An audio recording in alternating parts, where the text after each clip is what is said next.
Alam mo bang ang alaga nating mga pusa ay may matinding sikreto na nais nilang itago sa kanilang mga master.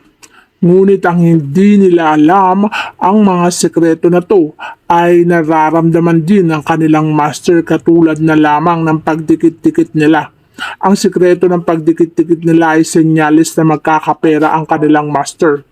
Kapag ito'y palaging dumidikit, ayaw humwalay at lagi talagang nililingkis ang kanilang master. Ibig sabihin nito ay may darating na kaparehan sa kanilang mga master na yan.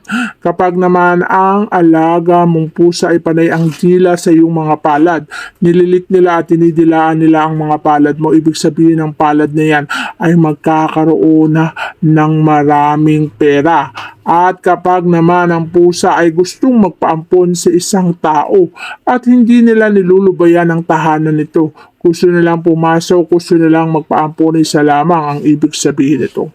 Ang ibig sabihin lamang nito ay merong swerteng nag-aantay sa mga taong mag-aampon ng pusa. Kaya hayaan mo silang pumasok, ampunin mo sila para sa ganun ang swerte ay mapasayo at ikaw ay agarang yumaman. Ang pagyaman ay susunod kapag nagbigay ka ng kabutihan sa iyong alagang pusa.